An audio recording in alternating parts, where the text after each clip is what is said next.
Bonjour mes bien-aimés dans le Seigneur, c'est le révérend Opelo Patrick. Ça fait quelques jours, j'étais un peu malade. Maintenant Dieu a fait grâce, je me suis rétabli. Cet après-midi, je vais libérer un bon message encore. J'aimerais parler sur l'appel de Dieu. Lorsque nous lisons Genèse chapitre 12, on nous parle de l'appel d'Abraham. Quand Dieu l'a appelé, il a dit à Abraham, quitte ton pays, ta patrie, la maison de ton père. Je te bénirai, je rendrai ton nom grand, tu seras une source de bénédiction. Mais en parlant sur l'appel, ce que j'ai remarqué, l'appel de Dieu ou l'appel au ministère, je peux les répartir en trois parties.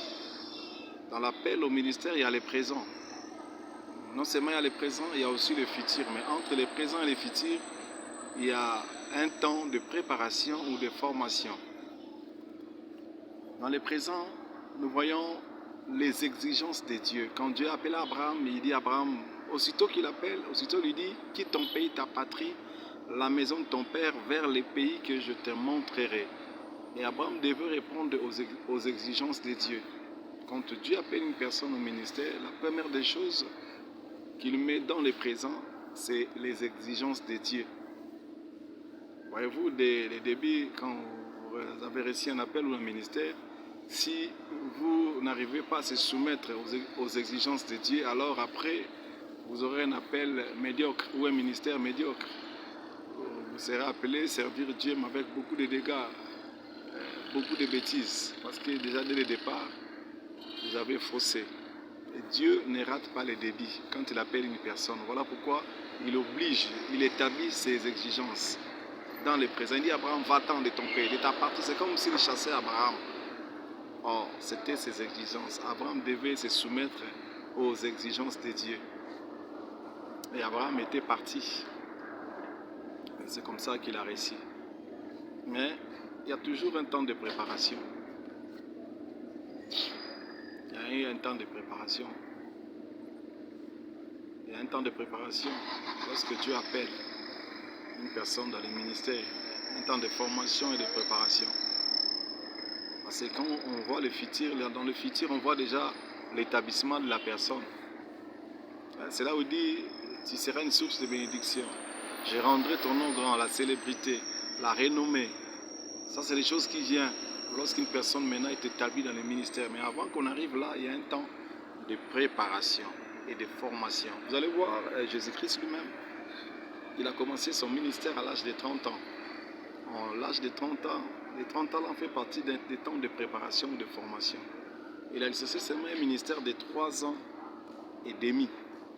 Tu vois, pour un ministère de 3 ans et demi, il fallait 30 ans pour qu'il commence le ministère. Dans les 30 ans, on a fait partie d'un temps de préparation ou de formation. Vous ne pouvez pas impacter, être efficace dans votre ministère si le temps de préparation ne dépasse pas le temps où vous exercez le ministère. Parce que le temps où on exerce le ministère est toujours petit par rapport au temps de préparation et de formation. Vous allez voir même Moïse, sa vie est divisée en 40 ans, 40 ans, 40 ans. Voyez-vous, 40 ans en Égypte, 40 ans dans le désert et 40 ans pour aller libérer le peuple dans le désert. Il a fait sortir le peuple, il a exercé son ministère dans le désert pendant 40 ans. Tu vois, son ministère est divisé par 40, 40, 40 ans. Pour un ministère de 40 ans dans le désert, il fallait qu'il passe d'abord 30 ans dans le désert seul, 30 ans dans le désert plutôt, et 40 ans plutôt dans le désert, 40 ans encore chez son beau-père Jéthro. Tout ça là, ce sont des temps de préparation. Et c'est comme ça qu'il a réussi à faire sortir le peuple. Tu vois, le temps où nous exerçons le ministère est toujours petit par rapport au temps de préparation et de formation. Mais qu'est-ce que nous voyons de nos jours, nos jeunes frères qui reçoivent l'appel ou le ministère, ils veulent aller très vite. Et ils oublient que quand Dieu appelle, il y a un temps de préparation et de formation.